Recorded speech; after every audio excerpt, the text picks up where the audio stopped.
Hola, ¿qué tal amigos? ¿Cómo están? Bienvenidos al podcast de Newman. Estamos aquí, recuerden, en la misión de aliviar el sufrimiento humano.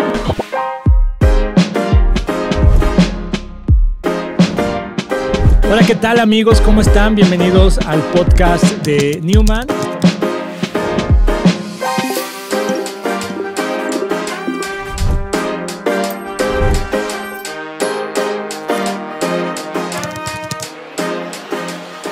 Y hoy estamos aquí con un gran invitado, un gran especialista al cual me voy a permitir presentarles. Él es el doctor David Romanovsky, egresado de la maestría en el estudio de las adicciones de la Universidad Hebraica y de la maestría en tratamiento de trastornos duales de la Universidad de Minnesota. Él ha diseñado varios programas de prevención en distintas escuelas de la zona metropolitana de Ciudad de México y también ha dado servicio terapéutico especializado en adicciones para migrantes latinos en Estados Unidos. Actualmente él ejerce como maestro en el estudio de las adicciones de la Universidad Hebraica, además de tener su propia psicoterapia individual y ser un especialista y apasionado de este tema. David. Muchas gracias, Oscar. Pues gracias por la bienvenida y esperamos tener una gran conversación en torno a este tema que nos aflige y nos preocupa a todos. A todos. Cuéntanos un poquito, ¿cómo fue que acabaste metido en el tema de las adicciones? Es una excelente pregunta. Bueno, pues este tema yo creo que surge de mi interés cuando yo tenía aproximadamente 18 años, porque hice un viaje con varias personas cercanas, amigos de mi generación, y empecé a observar que el consumo era exacerbante no en todos, pero sí predominaba dentro del grupo de amigos. Y yo nunca tuve un enfoque moralista, pero sí me intrigaba comprender, pues, ¿qué habrá detrás del consumo? ¿Será meramente un fenómeno recreativo o se trata de otro tipo de temas más profundos que están en la raíz? Eso me llevó a querer comprenderlo. Además de que yo ya tenía un fondo muy humanista porque yo tengo una hermana con discapacidad intelectual y siempre he sido sensible a los temas pues que tienen relación con las humanidades. Estos fueron los dos como factores predominantes que me llevaron a esto. Oye, tú de chiquito decías, de grande yo quiero ser psicólogo. ¿Cómo fue que acabaste en la psicoterapia? Bueno, es interesante. Siempre fui afín a las humanidades. Yo empecé, primero mi licenciatura fue en comunicación, pero digo que mi carrera de psicología fue frustrada. Entonces rápidamente, después de trabajar poco tiempo como periodista, dije, no, creo que lo mío realmente es el campo humano y de las emociones. Y ahí es donde ya migré a hacer mi primera maestría en el estudio de las adicciones aquí en México y definitivamente noté que mi perfil estaba muy bien vinculado a este tipo de causas, por decirlo así. Ok, y en este transitar dices que descubriste en la escuela que había este consumo exacerbado de estas sustancias. ¿Hay alguna historia, anécdota que tú hayas dicho, yo voy a estudiar más esto de grande?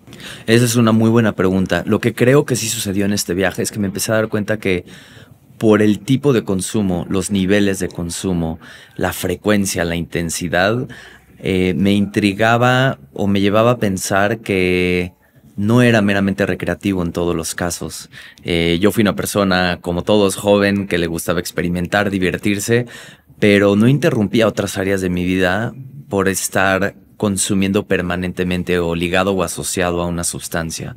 Entonces, esas experiencias de un par de personas que yo veía con ciertas características me hacía entender que debe haber algo más allá del consumo, que es la superficie. Cuando se presenta en esa cantidad y con esos niveles, hay algo más, a lo mejor existencial o emocional o todas las anteriores que deriven en ese tipo de consumos. Claro, claro. Y sobre todo hablar del tema de las adicciones, sobre todo no solo en nuestro país, probablemente en todo el mundo, estamos todavía como transitando a descubrir qué es lo que realmente causa una adicción, ¿no? Creo que justo platicábamos antes de entrar a cámara que ha habido como estos cambios de paradigmas a lo largo del mundo de las adicciones, ¿no? Casi siempre lo que nos dicen nuestros papás de chiquitos, nuestros maestros, la gente adulta cuando somos niños es no hagas drogas, no tomes sustancias ilícitas, y te dicen porque es algo malo, ¿no? Se queda como un tema de tabú, como algo de moralidad, ¿no? Es pecado consumir esta sustancia, está mal, ¿no? Y que cuando lo haces, se queda también como un tema de estás actuando moralmente mal. Sí, creo que ante eso puedo responder lo siguiente. Lo que ha dominado el mundo de las adicciones, tanto a nivel clínico como a nivel educativo, como en la esfera de políticas públicas, es el prohibicionismo. Esta agenda prohibicionista, guerra antidrogas, que muchísimo daño nos ha hecho. ¿Por qué? Porque realmente, esto nos permite adentrarnos en el tema, realmente las drogas en sí siempre han estado. Y para bien y para mal, siempre van a estar y siempre van a formar parte de nuestra sociedad. Y el hecho que de las drogas existan no significa que siempre vamos a tener una relación problemática con ellas. Hay todo tipo de relaciones con las drogas, tanto legales como ilegales. El problema que mencionas tú es verdad. Nos hemos construido una historia a raíz del prohibicionismo en el cual las drogas son malas y los consumidores de sustancias son personas desarraigadas, inmorales, etcétera.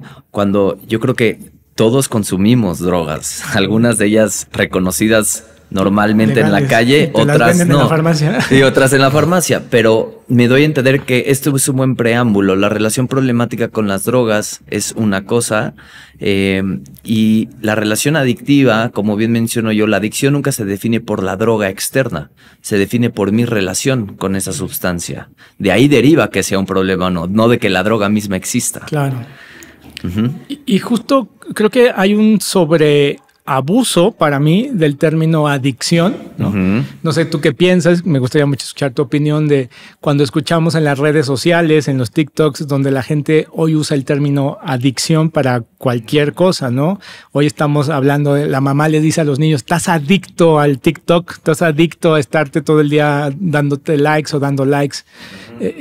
¿Tú cómo definirías eso? Sí, es una buena pregunta porque digo que hay dos palabras que se utilizan a la ligera hoy. La de trauma, que eso es para ti, y la de adicciones, ¿no? Vi una película en el cine muy fuerte y me traumé. No te traumaste, te asustaste, te generó angustia, conectaste con una parte sensible de la película, no te traumaste. Sí, la mamá dice, estás traumada con escuchando esa música de reggaetón. No estás traumada, te apasiona, ¿no? Y lo mismo pasa con las adicciones, que es la otra palabra que se patologiza además. Es decir, me encantó esa serie, soy adicto a la serie, ¿no? O me gustó tal videojuego, soy adicto al videojuego. Sí. Y sí, se sabe que pueden haber relaciones adictivas, pero creo que sí se utiliza de forma muy coloquial la palabra adicción.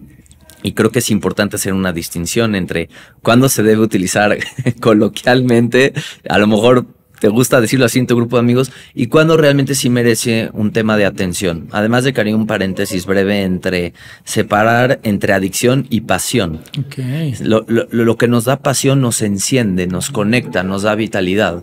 Si tú me dices es que soy un gran apasionado por el cine, pues eso significa que el cine te da vitalidad, pertenencia, conexión, creatividad. Vida, vitalidad. La adicción nunca se trata de vitalidad. La adicción se trata de una pérdida de conexión que suele derivarse del dolor, del aislamiento, de una serie de condiciones que son difíciles de digerir y que me provoca consecuencias negativas.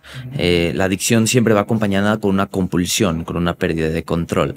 Entonces, creo que sí es importante en este preámbulo de la conversación ir separando, no utilizar ni adicción ni trauma así para todo, ¿no? Eso creo que es bien importante. Y a la par, creo que también es importante indagar lo que mencionas, cómo transitar de cómo hemos entendido las adicciones previamente hacia cómo yo hoy, en presente y tiempo futuro, considero que debemos abordarla. Esa es otra tarea importante que tenemos de frente. Sí, y exactamente, fíjate, y en la cultura, lo que escuchamos en los medios de comunicación, en las mismas series, lo que se nos comunica sobre qué es una adicción, viene yo creo que un poco rezagado a lo que hoy sabemos.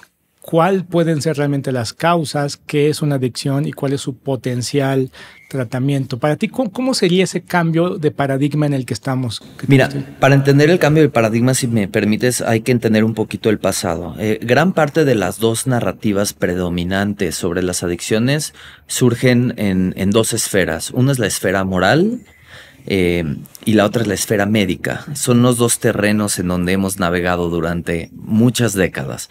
La esfera moral que menciona, que las personas con adicciones son rebeldes, sin causa, quieren romper el tejido social, no saben lo que quieren, son mentirosas. Así describen a estas personas que consumen drogas de manera problemática, si se puede decir así. ¿Cuál es la respuesta frente a esa descripción? La punitiva, el castigo, la segregación, el marginar a estas personas, separarlas de la sociedad. Esa es la respuesta desde entender a la adicción como un problema criminal. Okay. Sí, como un problema moral criminal. La respuesta es el juicio y el castigo, la cárcel incluso, o la muerte también. Esa es la primera esfera. La segunda esfera es la esfera médica, en la cual pues ya es un avance sobre la esfera moral, porque lo que menciona la esfera médica es la adicción es una enfermedad que se caracteriza por el consumo problemático de sustancias. Pese a las consecuencias negativas, la persona continúa en esta compulsión, en este consumo. Al ser una enfermedad como otras, como la diabetes o la hipertensión, la persona con adicciones merece un tratamiento. Eso ya es un avance, porque ya la respuesta por lo menos tiene un tinte de salud y de atención, no un tinte de encarcelamiento y marginación. Sin embargo, el modelo médico, en mi opinión, sigue siendo muy limitante. ¿En qué sentido? Hay algo que me dice, que me gusta, que menciona Gabor Mate, lo explica que el modelo médico es una descripción de síntomas, pero los síntomas describen, mas no explican. No explican la complejidad, las estructuras, las raíces tan profundas arraigadas que causan que estos síntomas, llámese adicciones, surjan sobre la superficie. Me doy a entender. Exacto. Y ahí es donde viene entonces la perspectiva más reciente que se debe incorporar, que es la perspectiva biopsicosocial. Somos seres complejos con dimensiones biológicas, emocionales, sociales e incluso espirituales. Y para mi gusto, la manera de entender la adicción pues con más inteligencia y con más sinceridad es comprenderla como un fenómeno de adaptación que surge la adicción cuando una serie de necesidades ambientales, emocionales, físicas no se cumplen.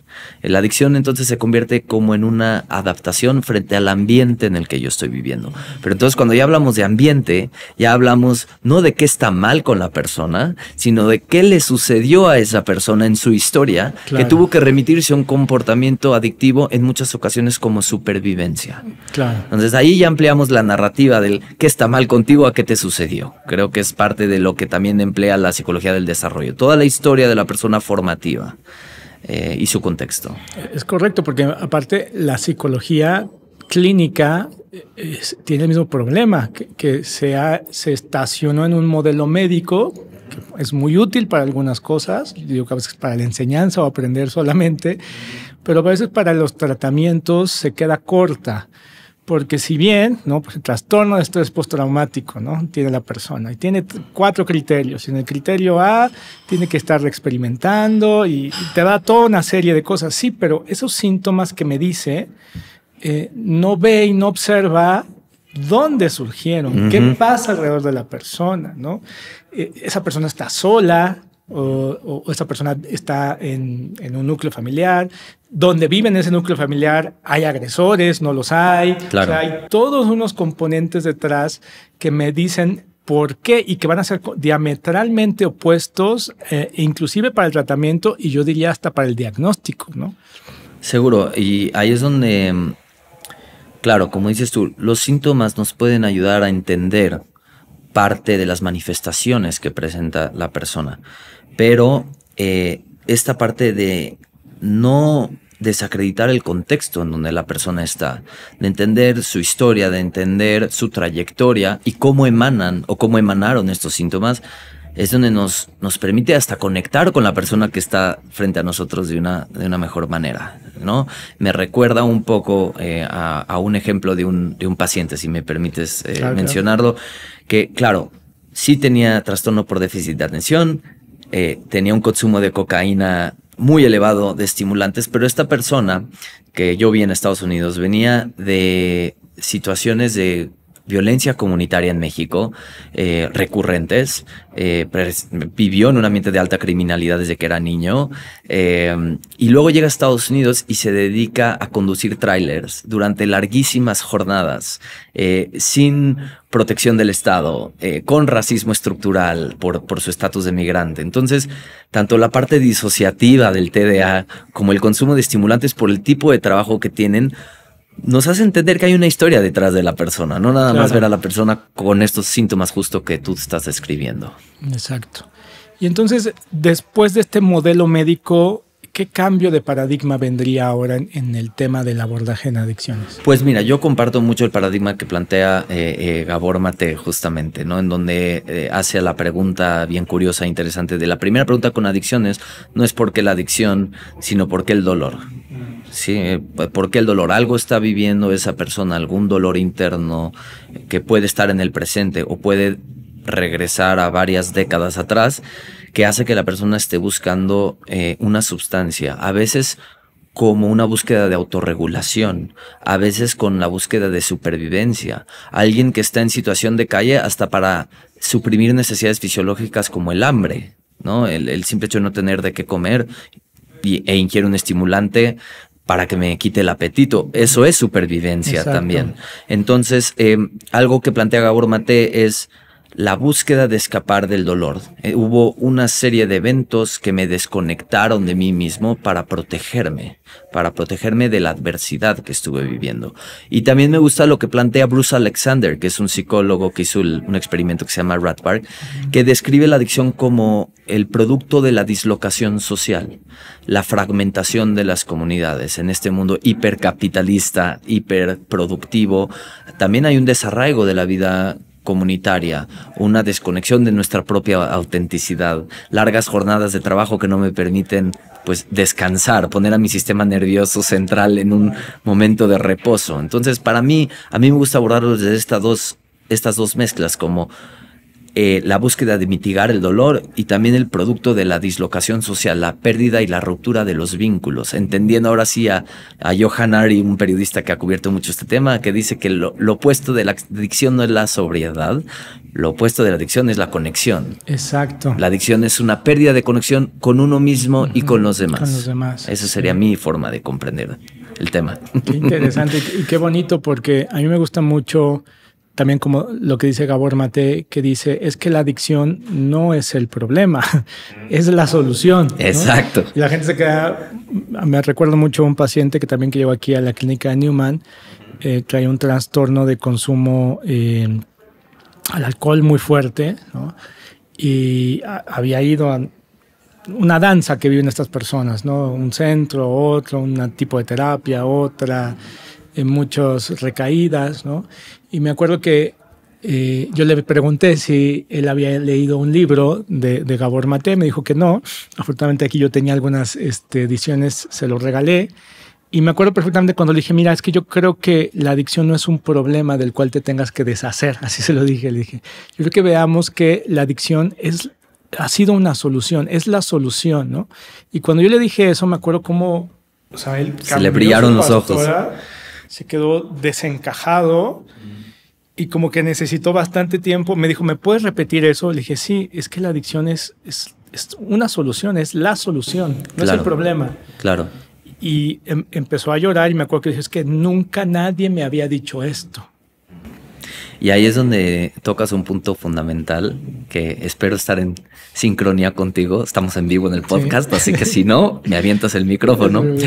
Ahí es donde yo entiendo que cuando comprendemos a la persona en donde está y la persona se siente segura en la relación contigo, ya olvida la gama de intervenciones que tú hayas acumulado en tu ámbito profesional, si eres cognitivo, conductual, narrativo, somático, por donde tú te quieras ir. Esta persona se sintió rehumanizada frente a ti. Sí. Y el rehumanizar a estas personas con consumo, como personas que vivieron tanto dolor, que se adaptaron a él desde el consumo, hace que la persona se sienta vista desde otro lugar, que creo que es lo que tú estás mencionando con base en este ejemplo. Sí, porque al final de cuentas lo que importa es que la persona pueda ver, que yo veo, que estamos dándonos cuenta de su dolor, de dónde está, sin patologizarlo, sin decirle tú eres un trastorno, tú eres un adicto, tú eres un... y todas estas parafernalias que vienen alrededor de este tema. Y hay un tema que me encanta dialogar en los podcasts, que todo se empieza a resolver cuando dejamos de ver al otro como el otro. Una frase que me gusta mucho decir en las charlas es: si definimos adicción como una conducta que te da placer y alivio a corto plazo, pero múltiples consecuencias a largo plazo, y lo sigues haciendo, Oscar, ¿tú no identificarías propiamente en ti alguna conducta adictiva? Sí, pues mi café de todos los días. Ya de entrada. Pero a lo que yo voy es eso. En el momento que tú reconoces que tú también puedes tener conductas que sabes que te hacen daño, pero que a corto plazo te quitan el estrés o te distraen del dolor o te hacen olvidar de ciertos problemas, claro, algún beneficio te está dando. Entonces, la primera pregunta que hago con un paciente que se presenta, también para reducir sus defensas, es: ¿qué te da la sustancia? ¿Qué es lo que te ha permitido? ¿Qué beneficio te ha otorgado, aunque sea a corto plazo? Veamos un fumador. En algún momento atendí a una señora que fumaba tabaco compulsivamente. Me decía: es que David, yo cuando fumo siento una paz. Yo le digo: perfecto, señora, eso significa que sin el cigarro usted está en guerra. Cuéntenle, claro, con qué está en guerra o con quién. Y ahí es donde sí vamos entendiendo más las causas estructurales, las raíces, y no, como dices tú, solo patologizamos el dolor o el sufrimiento de las personas. Así es, así es. Y para quien no conoce al doctor Gabor Maté, él es un psicoterapeuta canadiense que justo para mí ahorita es el número 1 en temas de adicciones, ¿no? Su historia es: él salía a las calles de Vancouver y justamente con las personas que estaban haciendo un uso ya muy complejo de algunas sustancias, él se dedicaba no solo a verlos como un problema, sino él iba y platicaba con ellos, se sentaba, les enseñaba algunas técnicas probablemente para reducir el daño de lo que estaban consumiendo, pero ahí fue cuando él empezó a escuchar y a ver el dolor, ¿no? Algo que creo que el sistema de salud no lo hace, ¿no? Y creo que eso es lo valioso, porque él justamente visibiliza el trauma que hay detrás, ¿no? Claro. Todo el daño traumático que hay detrás en las vidas. Por eso él dice: ¿por qué el dolor, no? Y eso nos remonta a un tema bien interesante que tú seguro con el instituto lo has tocado y lo impartes, que es la conexión de experiencias adversas de la infancia y consumo problemático de sustancias en etapas subsecuentes. Está más que estudiado desde los 80s, 90s con Felitti, la correlación tremenda entre las experiencias de abandono, de abuso, de marginación, de intimidación, que los niños presencien violencia doméstica, violencia comunitaria, la separación de los padres, un padre encarcelado. Todas estas experiencias son las que realmente están de fondo y de raíz atrás de las conductas adictivas. Y hablando de la reducción de daños que tomaste a cabo como ejemplo con Gabor Maté, ese es el paradigma que yo ejerzo. Para cuando la persona llega conmigo o contigo al consultorio, ya hay una serie de adaptaciones y de comportamientos repetidos de larga duración para sobrevivir a todas estas raíces que son las experiencias adversas de la infancia, de tal manera que hay que encontrar a la persona en donde está. Antes de exigirle abstinencia inmediata, entendamos que este proceso ha sido repetido mucho tiempo, y exigir la abstinencia inmediata puede ser una meta muy utópica para estas personas. Es difícil exigir una meta tan ortodoxa cuando no se ha generado un vínculo. Construyamos primero el vínculo y luego ya vemos qué le podemos dar a la persona. Si me permites una metáfora rápida que me gusta utilizar. Imagina, Oscar, que tú vas caminando ahora por la calle, no te lo deseo, pero te fracturas una pierna. Vas al ortopedista. El ortopedista, si es bien calificado, te va a dar una muleta. ¿Por qué te da la muleta? Porque tú no puedes pisar con esa pierna y te vas a morir de dolor si la utilizas. ¿Estás de acuerdo que si el doctor te dice ponte a correr, está contraindicado? Claro.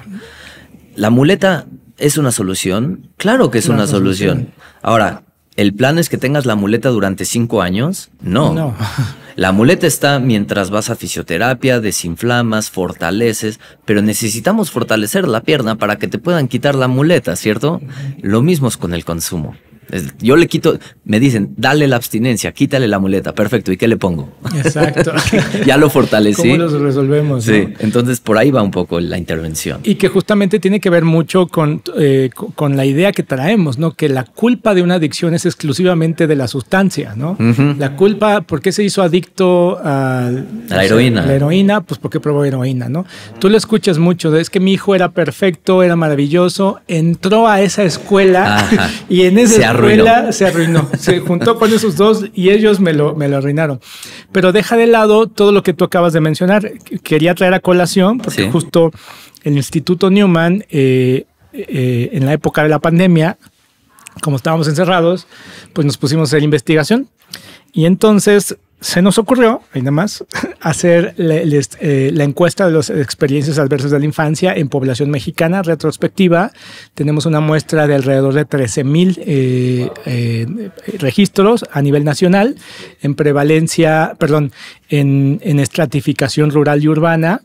Y uno de los datos más para mí fue y justo el modelo que hicimos un modelo para poder calcular cuánto es el riesgo atribuible. ¿Qué significa eso? Por ejemplo, en la obesidad, cuánto porcentaje de la obesidad que hay en nuestro país, cuánto de eso podemos decir que es atribuible a experiencias adversas en la infancia, ¿no? En depresión, en ansiedad, así. Y cuando llegamos al cálculo de sustancias, de adicciones, a mí me sorprendió mucho que el modelo que utilizamos nos dijo esto. Y lo voy a leer textualmente porque dice, el modelo arrojó ratios extremadamente altos. O sea, algo que no nos dijo en todos los demás vectores. Lo que indica que en la base de la muestra las personas que tengan 4 o más experiencias adversas en su infancia presentan un riesgo muy superior de abuso de sustancias. Es decir, en nuestro país dice que las personas que tienen 4 o más experiencias adversas tienen casi un 70% de probabilidad de tener algún tipo de consumo adictivo. Y para las personas que no sepan qué son las experiencias adversas de la infancia, se catalogan en 10, ¿no? Están en 3 vectores, los vectores de la violencia emocional, física o sexual, la negligencia, que es negligencia física o emocional, y la disfuncionalidad en el hogar, que es violencia en la familia. Padre encarcelado, etcétera. Padre encarcelado, padre o madre separados, ausencia de cuidadores, la enfermedad mental de alguno de ellos. Y hubo un rubro que era bien interesante, que era la pregunta de uso de sustancias, ¿no? Entonces, cuando hacíamos esta pregunta en México, era bien interesante porque preguntábamos, oye, cuando eras niño, desde los -9 hasta los 17 años, ¿alguien en tu casa abusaba de alguna sustancia? Y todos decían, no. En el grupo de control, tuvimos que ver si la gente realmente entendía la pregunta. Ok, oye, ¿en tu casa alguien tomaba alcohol? Ah, sí. ¿Quién? Mi papá.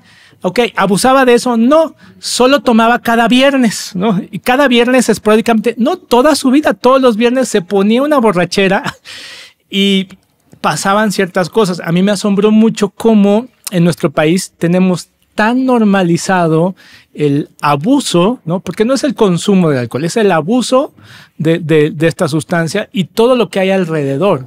Porque no solamente es que papá o mamá abusaba, ¿no?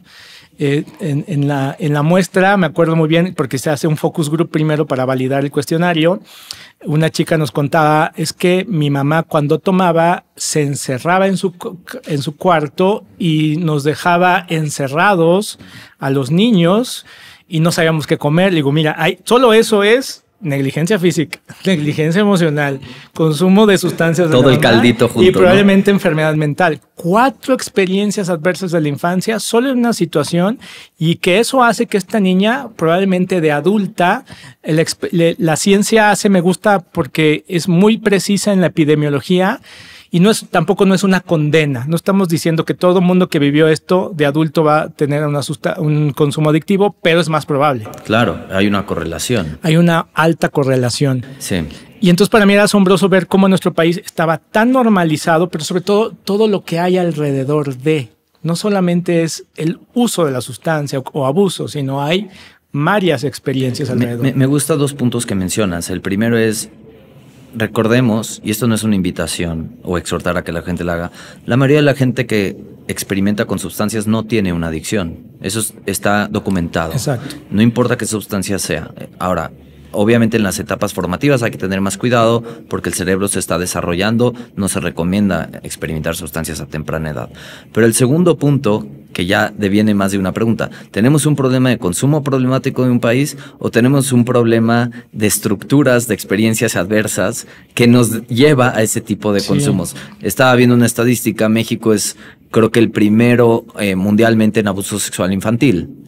Y creeríamos que el abuso sexual viene de allá, de un señor extraño que no conozco, que arruinó mi familia. Suele ser muchas veces, o suele ocurrir dentro del núcleo familiar. A veces un tío, un padrastro, etcétera. Entonces, ¿tenemos un problema de adicciones o tenemos un problema estructural de violencia que pues nos lleva o nos encamina a todas estas conductas? Desde ahí lo vería yo. Y solo para agregar un último dato sobre este tema, en nuestro país 40% de la población tiene 4 o más experiencias adversas. Es un número altísimo. Los que saben de epidemiología, los que saben, o sea, si yo dijera en este momento el 40% de la población está contagiada de COVID por epidemiología, eso encendería las alertas inmediatamente, no de un país, del mundo, ¿no? Claro. Este estudio lo que hace es elevar a un rango de epidemiología la transmisión del estrés traumático, ¿no? El estrés tóxico. Por eso la ciencia es tan exacta, ¿no? No es un estudio de psicometría, ¿no? No es un estudio de psicología, es un estudio de epidemiología. Y curiosamente, los estados que en nuestro país mayor elevado está, a mí este dato me asombró muchísimo, ¿no? Donde mayor adversidad hay en nuestro país, o donde peor fue para ti ser niño, esto es retrospectivo, es decir, la encuesta fue en adultos, evaluando cómo fue su infancia. Sí.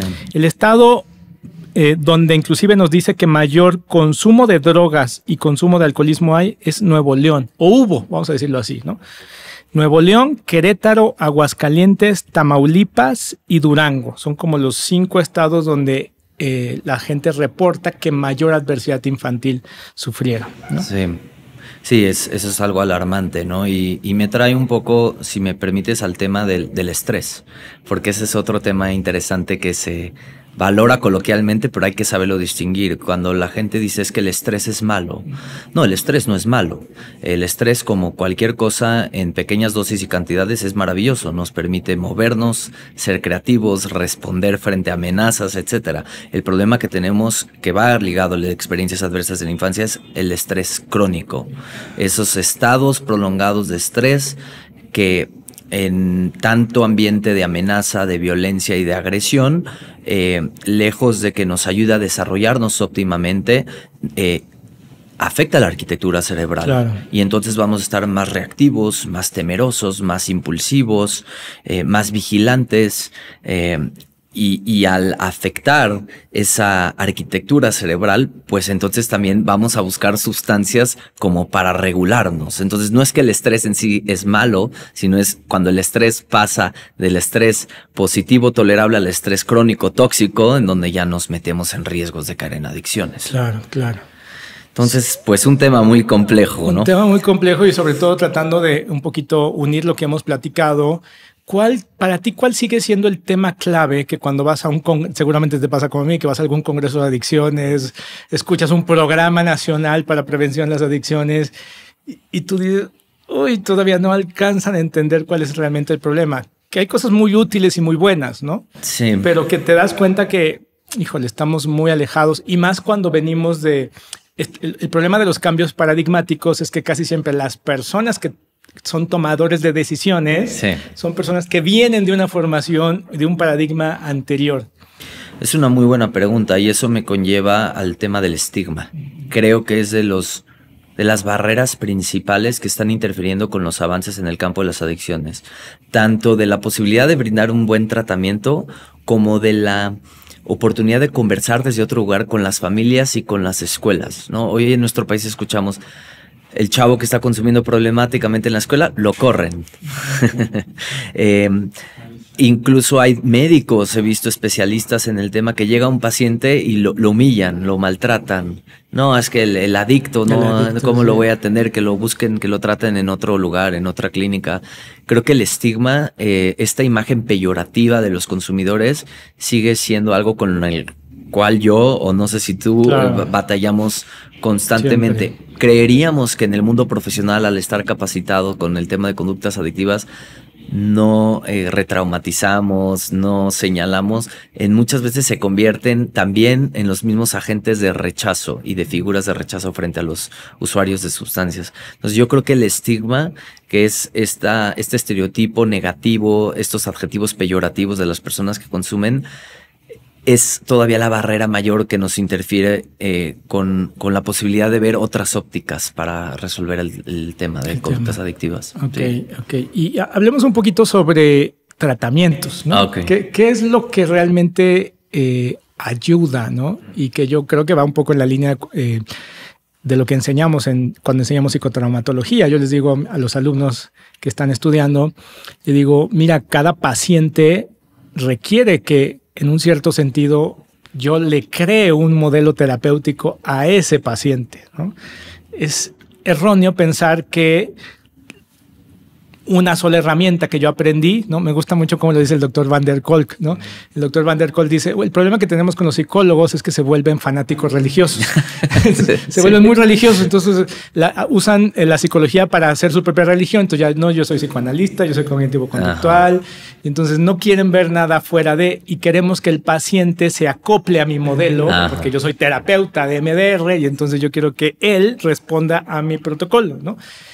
Y a veces el paciente de trauma, que es un paciente complejo, es lo opuesto. Es, pues mira, yo tengo que aprender diferentes herramientas, de todas, y de estas herramientas, claro, tengo un marco que para los que no conocen Newman, el marco teórico que Newman propone es estudiar trauma, ¿no? La psicotraumatología, ver qué le pasó al paciente y en base a eso yo voy a ayudarte, pero a ti como persona, ¿no? Viéndote como persona. Sí, acoplado, ajustado a tus necesidades, como un sastre, ¿no? Como un sastre casi. Que pues tu cintura y la mía no es la misma. Mira, tengo varias observaciones. Mi primera postura sobre este tema, el elemento fundamental para trabajar con conductas adictivas sí es la preparación, pero primero es la posibilidad de elaborar un vínculo seguro con la persona. Si uno no tiene una alianza terapéutica en donde la persona se siente segura en la relación con uno, va a ser difícil, independientemente de la modalidad que trabajes, llevarlo a un buen destino. Entonces, el vínculo es lo reparador, es lo sanador. Ahora, en cuanto a las experiencias de modalidades de escuela o terapéuticas, hay herramientas, por ejemplo, de la terapia cognitivo-conductual que pueden ser útiles. ¿Por qué? Porque le podemos brindar a la persona conciencia sobre cuáles son tus detonadores de consumo, cuáles son situaciones de alto riesgo, cuáles son ciertas creencias o pensamientos distorsionados que tienes en tu presente que te llevan a consumir. Entonces, la terapia cognitivo-conductual tiene ciertas herramientas interesantes como la psicoeducación, como el manejo de impulsos, como técnicas de respiración que le pueden beneficiar a la persona. Hasta ahí vamos bien. Sin embargo, en personas que tienen trauma complejo, es difícil entrar a la parte del razonamiento cuando su sistema nervioso y su cuerpo no se sienten seguros. Sí, entonces ahí es donde yo creo que las terapias como EMDR, experiencia somática, otro tipo de posturas que ayuden a la persona a equilibrarse en su organismo, a encontrar seguridad antes de entrarle al mecanismo de la cognición, también son relevantes en la incorporación. Entonces, no es que sea una o la otra. Yo creo que se puede integrar algo somático sensorial con algo cognitivo y de razonamiento. No creo que debamos pelear. Y también podemos incorporar y no meterle tabú al tema de la farmacología. También tengo pacientes que de pronto me dicen, es que ¿cómo puedo dejar de consumir mota si no puedo dormir? Entonces sí necesitamos que una persona pueda dormir primero, sueño reparador, para que luego ya pueda reflexionar y sentirse mejor. Sabemos que una persona que duerme mal va a tener índice elevado de ansiedad e índice elevado de depresión. Está relacionado un mal sueño, un insomnio crónico con tasas de ansiedad y depresión. Eso no es un invento. Entonces, yo creo que es importante incorporar tanto la entrevista motivacional, un lenguaje que fomente el cambio y la autoeficacia del paciente, técnicas cognitivo-conductuales, pero también incorporar la perspectiva del trauma, porque si el trauma es muy pronunciado, es difícil entrar en la parte racional con una persona que se siente en un peligro inminente, por decirlo así. Ahora, el único tratamiento que ha estado disponible al público general, bueno, a la gente de calle, ¿no? Y por excelencia, y que inclusive ya está muy enraizado, ¿no? En nosotros, es cuando alguien tiene algún problema, es que vaya a un grupo de AA, ¿no? De 12 pasos, ¿no? Hasta hay escenas, ya vemos las películas en donde, por cierto, acabo de ver la serie de Charlie Sheen, Okay. Es muy impresionante, justo por eso me vino a la mente, en donde toda la familia le hace una intervención, en donde inclusive hay un modelo, en Estados Unidos más, aquí quizás creo que no tanto, donde le decimos a nuestro ser querido, basta, tienes un problema, no estás haciendo daño, y ya decidimos por ti porque tú no puedes decidir y ahorita te vas a ir al anexo, ¿no? Okay. Sí, es como que es la postura que más permea en la cultura, el modelo del AA. A ver, antes de hacer una crítica, que tengo varias al modelo de los 12 pasos, quiero decir algunas cosas que me parecen que se pueden rescatar para integrar un poco, no caer en un discurso polarizado.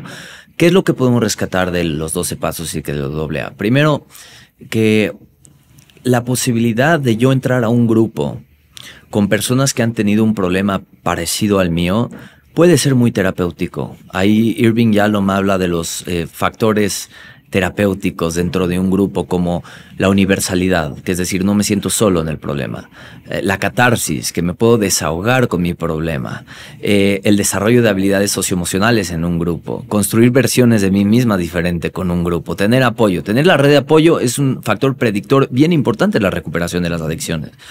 Hasta ahí, los grupos de los 12 pasos sí ofrecen eso. ¿Cuál es el problema?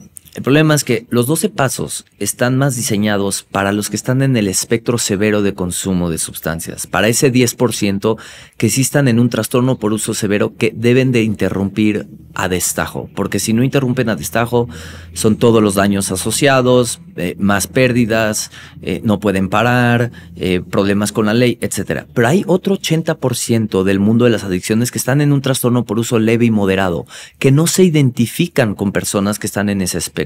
Son personas que sostienen un trabajo, que son padres de familia, que a veces hasta hacen deporte y que sí tienen un problema de consumo y problemas asociados al consumo, pero todavía no llegan a esas facetas. Y de pronto estas personas lo que quieren es restablecer, tener una relación distinta con las sustancias, o promover factores protectores que no los hagan caer en ese espectro. Pero cuando se les devuelve esta identidad rígida de tú eres alcohólico, tú eres adicto, tú eres un enfermo, se perpetúa el estigma, pero no solamente se perpetúa el estigma, sino que se refuerza esto como parte de la identidad, como algo que yo no puedo cambiar. Y a veces el tener una identidad rígida hace que yo permanezca haciendo las mismas conductas. Claro. Es que yo hago esto porque soy un adicto.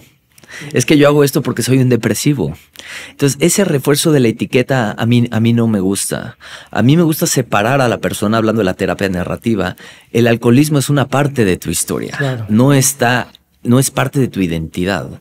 Eso por un lado. Y por otro lado, muchos de estos grupos de AA a veces no están regulados ni profesionalizados. De tal manera que sí, lo he visto en carne propia con consultantes, se pueden elaborar relaciones tóxicas dentro de estos grupos, relaciones de poder en donde el padrino tiene un abuso sobre la persona que se está buscando rehabilitar, dinámicas de poder sí, desbalanceados. Y el último punto que quisiera agregar, Oscar, si me lo permites, es que muchos de estos programas no tienen una perspectiva de género. Entonces, es decir, tenemos el caso, hablando de mujeres, hay un altísimo porcentaje de mujeres con conductas adictivas que tienen antecedentes de violencia física y violencia sexual. Y las metes a un grupo de puros hombres.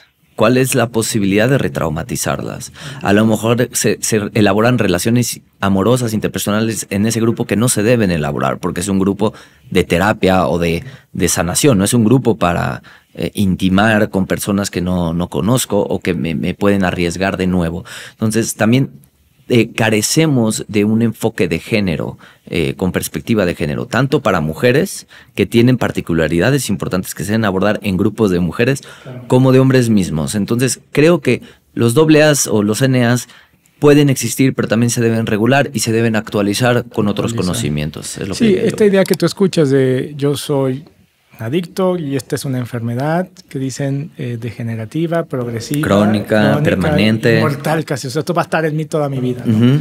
Y eso hay que cuestionarlo. Probablemente eso funcionaba en el siglo pasado, porque Exacto. era lo que conocíamos. Pero esa siempre ha sido mi inquietud de que las instituciones, las organizaciones se actualicen, ¿no? Y se actualicen también con este punto, qué bueno que lo mencionas, perdón interrumpir, el punto de, esto no lo sabe mucho la gente, pero hay estudios longitudinales de NESARC en Estados Unidos o NIAAA, en donde han descubierto que muchas adicciones tienen remisión eventualmente. Es decir, estoy seguro, esto es anecdótico, pero hay estudios hablados, que conoces fumadores. La nicotina es una de las sustancias más adictivas. Estoy seguro que conoces a personas con adicción a la nicotina que las ha dejado sin tratamiento. Es decir, las dejó porque fui abuelita y no quiero que mis nietos vean que fumo. Las dejó porque me inscribí a un maratón y ya no quiero toser mientras estoy corriendo. Entonces, a lo que voy con eso es que las adicciones se pueden superar cuando encuentro algo propositivo, algo que me dé más de lo que me da la droga. A veces es, me convertí en papá, a veces es mi trabajo, mañana me tengo que parar a las 6 de la mañana a una conferencia, no puedo llegar crudo. A veces es, encontré por medio de la yoga y la meditación esa dopamina que mi cuerpo necesita. Hay personas que tienen remisión de las adicciones, no siempre son permanentes. Entonces también hay que tener cuidado con estos discursos. Háblanos un poquito del componente químico, que sobre todo, tú piensas que sí hay sustancias que tienen a las hay, yo los conozco, ¿no? Un alto índice que le decimos de riesgo, ¿no? Adictivo, ¿no? Pero lo que tú sabes, lo que tú conoces, ¿cuál sería el componente químico del mundo de las adicciones? Bueno, puede haber una dimensión química, por supuesto. O sea, sabemos por la perspectiva neurobiológica de las adicciones que hay sustancias que producen muchísima dopamina en mi cerebro, de tal manera que mi organismo se habitúa a esos altísimos niveles de dopamina, por eso se genera este reforzamiento a la hora de volver a consumir. Pasa con la nicotina, que es muy adictiva, el crack, la heroína, son sustancias que tienen un alto poder adictivo.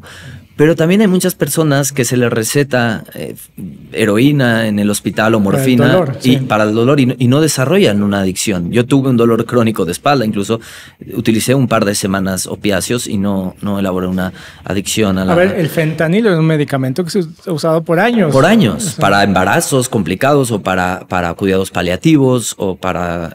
se utilizan. Entonces...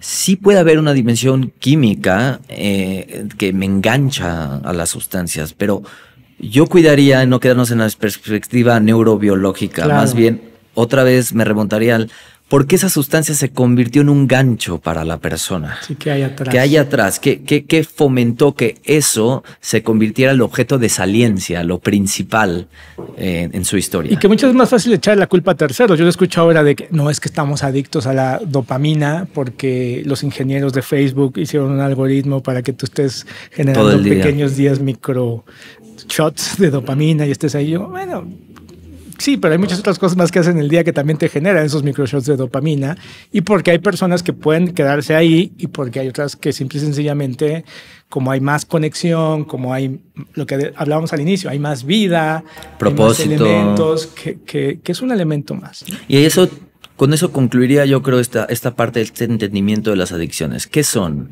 Son una adaptación al sufrimiento, son una enfermedad, son una conducta sobreaprendida, como dice Maya Salavitz, que puedo desaprender, lo he aprendido pero lo puedo desaprender, son la adaptación a la dislocación social y a la desconexión, o son todas las anteriores. Yo creo que hay que verlo como un halcón desde arriba, ¿no? Con todas las facetas. ¿Cuál sería entonces tu definición?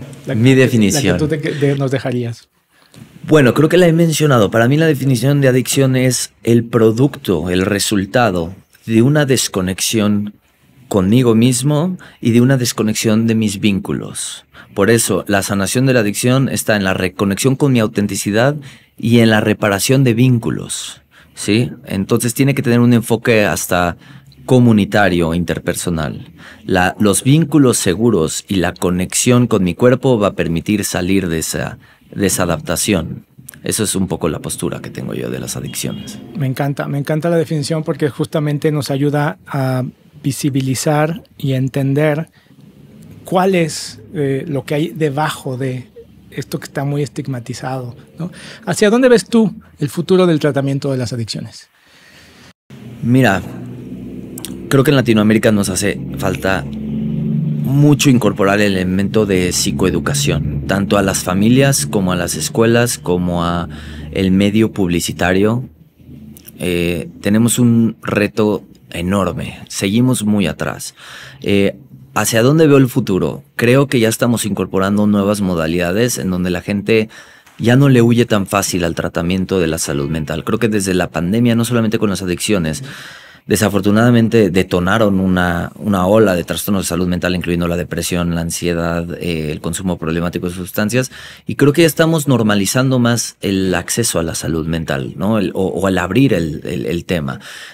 ¿Dónde yo veo el mundo de las adicciones? Pues espero desde mi visión poder cada vez formar equipos más integrativos, en donde lejos de estar peleados el bando médico contra el AA, contra el psicoterapeuta de consultorio, yo veo la importancia de fusionar en un trabajo colectivo, sea a través de clínicas o a través de centros, sitios en donde podamos abordar la parte corporal, el reequilibrar a nuestro organismo con la parte terapéutica, con la parte médica, o sea, unir, ahora sí, no separar el cuerpo de la mente, unir esto y anclarlos a otros recursos como la comunidad. Eso sí puedo decir que tenemos en nuestros países de Latinoamérica una amplia inercia de comunidad, de conexión humana, que en otros países de primer mundo a veces no la tienen. No, tienen todos los millones de dólares, pero no mucho aislamiento también. Claro. Entonces yo lo veo hacia la necesidad de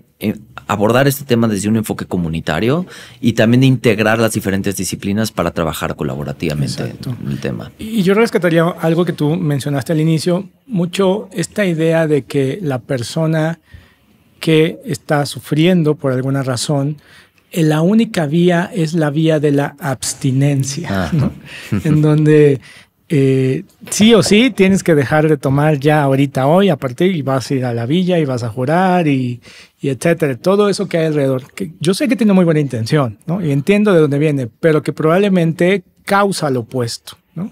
Platícanos un poquito sobre eso. Sí, ese es parte de la postura de paradigma de reducción de daños, que hacia donde yo he querido transmitirlo en mis seminarios o conferencias. A ver, varias posturas interesantes que plantea el paradigma de reducción de daños. Uno, antes de la abstinencia, lo que queremos es reducir el máximo daño posible a tu consumo. Si antes bebías 8 shots y ahora en la fiesta solo bebes una chela, estamos avanzando. Si antes te metías heroína inyectada y ahora fumas tu gallo de mota, estás en una droga menos potente. Ese es un avance, ¿no? El segundo avance importante, cualquier paso positivo es un paso. Sí, de tal manera que si la persona ahora ya empezó a hacer ejercicio, ya es un paso. Si la persona empieza a establecer límites en casa porque ha suprimido sus fronteras o sus límites en su vida, ese es otro paso. Entonces cualquier paso positivo es un paso. Otro paradigma o postura interesante de la reducción de daños es igual, lo contrario de la adicción no es la sobriedad, es la reconexión. El vincular a esta persona con un propósito, con una causa, con su comunidad, etcétera, es bien importante. En otras palabras, cuando la persona se sienta conectada con una pasión, cuando la persona se siente escuchada dentro de la terapia y cuando la persona empieza a promover hábitos físicos saludables, el mismo consumo problemático se puede ir disipando. Entonces, parte de mi paradigma en la reducción de daños es que este vínculo reparador, junto con ciertas estrategias, va a permitir que el uso compulsivo en muchas ocasiones pase a ser un uso más controlado. Y justamente de lo que me enseña Andrew Tatarsky, que es de los pioneros de esta terapia, es que la abstinencia no es ni la meta inicial ni la única meta del tratamiento. En los discursos de AA y los viejos paradigmas, el padrino o el especialista es el que marca la agenda. Yo te digo qué tienes que hacer de manera vertical. En el paradigma de reducción de riesgos y daños psicoterapéutico, la relación es mucho más horizontal. ¿Tú qué quieres obtener de este tratamiento? ¿Qué tipo de relación quieres modificar con la sustancia? Entendiéndose también que a veces la sustancia de impacto no son todas. Exacto. Hay personas que tienen un grave problema con la mota, pero no tienen un problema con el alcohol. De vez en cuando lo beben. Hay personas que tienen un problema tremendo con el alcohol, no pueden parar de beber, pero la mota no es su sustancia de impacto. Entonces ese es otro punto importante, es indagar dónde sí está lo problemático. Y también en el discurso de la psicoterapia de reducción de daños también es ¿qué recursos tiene esta persona? ¿Qué recursos tiene esta persona? ¿Es una persona trabajadora? ¿Es una persona creativa? ¿Es una persona atlética? ¿Es una persona con talentos de espiritualidad o de artes marciales? No lo sé. Es también visualizar qué tiene esta persona para que pueda salir adelante. Entonces se conceptualiza al usuario como alguien capaz, como alguien que tiene fuerzas motivacionales para cambiar, no como alguien degenerado que no sabe qué hacer y que yo le voy a dictar a esa persona. Entonces en la reducción de daños eso sí plantea, la abstinencia puede ser una meta, pero no es la meta única ni la inicial. Sí, y sobre todo tener eso en claro, que lo opuesto a la adicción no es abstinencia. Creemos eso, que adicción, lo opuesto es la abstinencia y no lo es. No lo es. A ver, pregunta interesante. ¿Seguro conoces a personas abstemias de su adicción que sigue teniendo comportamientos muy problemáticos o temas narcisistas o violentos o generan una adicción que es socialmente aceptada? Ahora trabajan 75 horas a la... Dejé de tomar, pero ahora empecé a fumar. Claro. O simplemente, aunque ya no consuma nada, son malas personas. Sí. O sea, ya dejó de consumir, muy bien, pero es un jefe tóxico, es alguien violento, no sé. Entonces, correcto. Pues mira, esto se llama enfoque reductor de daños o terapia reductora de daños. Para quien no lo conoce, le pedimos que lo busque. Soñaríamos que algún día haya grupos de AA informados en trauma y con reducción de daños. El Instituto Neumann está muy interesado en este tema y prontamente, y por eso el doctor Romanowski está aquí con nosotros, lanzaremos un diplomado sobre adicciones en un tema que lo que hemos platicado, que sea informado en trauma y que parte del núcleo podamos hablar un poquito sobre la terapia reductora de daños, que creo que es lo que más va a ayudar a los profesionales de salud mental a capacitarse, formarse y certificarse. Creo que es una excelente oportunidad con el esfuerzo de los amigos del Instituto Neumann de promover este paradigma y de expandir el conocimiento y las narrativas para que tanto las familias como los usuarios puedan verse con más seguridad y confianza de acercarse a recibir estos apoyos. Porque al no tener esta meta tan alta y estandarizada, de pronto alguien va a decir, yo me acerco con más confianza con alguien que no me vaya a juzgar. Entonces, ojalá que podamos expandir esta narrativa. Oye, y para ir terminando, vamos a hablar de un tema que, para cerrar, que también es controversial. Ya vi que tú eres como yo, nos encanta meternos a cambiar los paradigmas. Exacto. Y luego salimos golpeados de vuelta. Y nos dicen, entonces, pseudociencia, etcétera. Pero bueno, solamente así avanza la ciencia en el mundo, sí, ¿no? Sí, sí. Terapia asistida con psicodélicos para las adicciones. ¿Qué piensas? ¿Qué sabes? ¿Qué has escuchado? Mira, francamente me gustaría entrenarme más en este paradigma. Ya empiezan a haber una serie de investigaciones interesantes, por ejemplo, de MDMA para estrés postraumático. Nuestros amigos de MAPS en Estados Unidos creo que tienen varios proyectos interesantes. Hay personas que reportan mejora de síntomas tanto de estrés postraumático como de adicciones, a veces con el apoyo de la ayahuasca, en algunos casos con microdosis de psilocibina. Lo único que yo diría es, como todo, hay un contexto para hacer esto. ¿Por qué? Porque también hay personas que acuden a lugares que no están controlados, que no están regulados y que no son candidatos para ese tratamiento, claro, ¿no? En particular, personas que tienen trastorno límite de la personalidad, antecedentes en familia de trastorno bipolar, psicosis. No está indicado este tratamiento porque puede detonar o despertar ciertos genes ligados a estos trastornos. Entonces, si hay un área promisoria, yo nada más recomendaría que se hagan un contexto adecuado, en donde hay una valoración de la persona integral para ver que esta persona sea candidata a este tratamiento. Sí, fíjate que a final de cuentas es lo que yo siempre he dicho, estamos hablando de psicoterapia, no es psicoterapia asistida con una sustancia psicodélica. Claro que como empezamos este programa, muchas de estas sustancias traen un estigma por este prohibicionismo liso y llano que se usa sobre esas sustancias, pero que hemos tenido que redescubrir que sí tienen un potencial terapéutico muy efectivo, que no son dañinas a la salud humana, no son neurotóxicos, como inclusive se llegó a pensar de algunos de ellos, y que probablemente algunas sustancias, como por ejemplo la psilocibina, es una sustancia que viene en algunos hongos, que por cierto son hongos mexicanos, o los psilocibes mexicanos, que de aquí se descubrieron y se salieron al mundo en los años 50, 60, ¿no? Y tocas un punto importante además. Muchos de estos procesos, para que avancen y funcionen bien, requieren de una integración. Es decir, hago la ceremonia con alguien especializado en esto, trabajo mis temas y luego integro lo que trabajé, lo que transcurrió en la ceremonia. No es el ejemplo del chavo que está en la boda, se echó 3 shots, mezcló unos chocongos con psilocibina y se perdió la conciencia o tuvo un brote. Creo que hay que tener cuidado con eso, ¿no? Mucho cuidado, porque justamente es un tema que a final de cuentas cualquier medicamento, si lo combinas, si lo usas fuera de su contexto terapéutico, te puede generar daños importantes, ¿no? Seguro. Y por eso es importante lo que tú has mencionado, no estigmatizarlo simple y sencillamente cuando se hace uso fuera de, pero entender que hay un potencial muy grande. Aquí en el Instituto Newman es un tema que justamente trajimos porque, pues a ver, nosotros somos un instituto especializado en trauma, ¿no?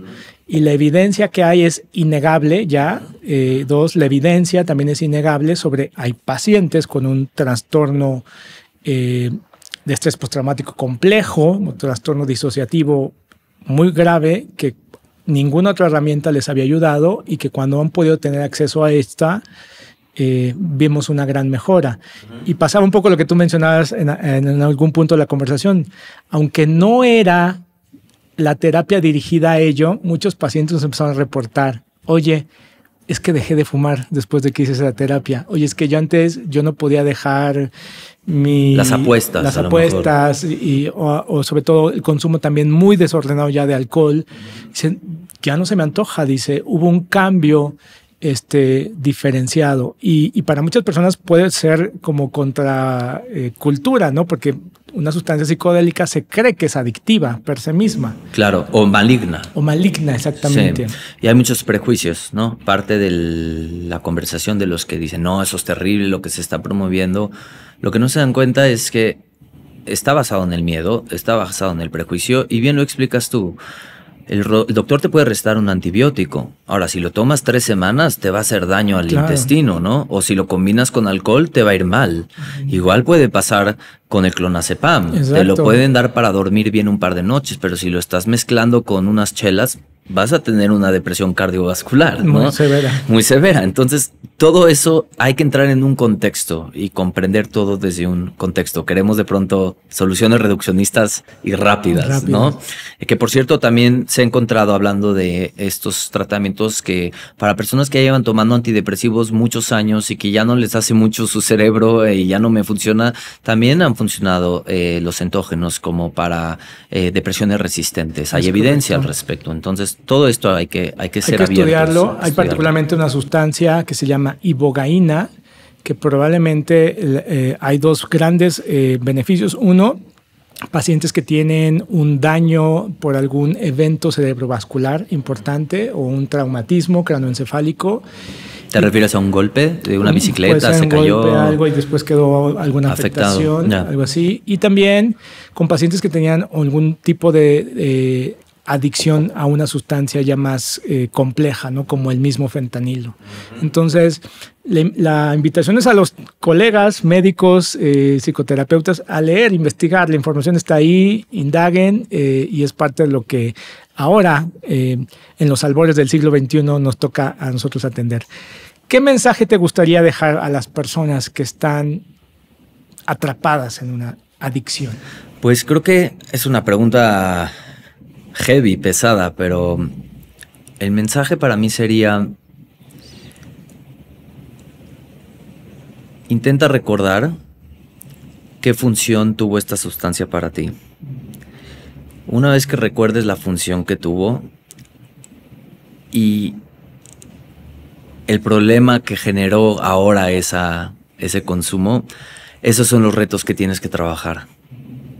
Si la sustancia te dio protección temporal, quizás tienes que tener curiosidad que ¿por qué áreas o en qué áreas de tu vida te sientes desprotegido? Si la sustancia te dio una forma de darte confianza para hablar en público, ¿dónde perdiste la confianza o tu propia seguridad para expresarte? ¿Sí? O sea, en otras palabras, ten curiosidad por lo que te da la sustancia, porque ahí comprenderás la necesidad que tienes de fondo. Si te dio protección, probablemente te sentiste desprotegido. Si te dio confianza, probablemente hay una pérdida de seguridad. Si te dio pertenencia, probablemente te sentiste alguna pérdida de fondo. Entonces, logra identificar qué te dio la sustancia para comprender qué necesidad tienes de fondo. Yo creo que con ese mensaje me quedaría. Muchas gracias, muy lindo. ¿Y dónde la gente te puede encontrar? Sí, mis apellidos están un poco complicados, pero en Instagram sobre todo es algo como dr. como dr.romanowski-feiner. Dr.romanowski. No se preocupen, aquí en la sección de comentarios, abajo van a poder... Va a haber examen de ortografía con los apellidos. Va a haber un link para que usted nada más le dé clic ahí y llegue con el doctor David. Muchas gracias, David, por estar aquí con nosotros. Gracias por tu generosidad y sobre todo gracias por la vocación que tienes y por ser esa luz para esos pacientes que quizás no la han encontrado. Un placer por la invitación y aquí nos estaremos viendo. Nos vemos en el siguiente episodio.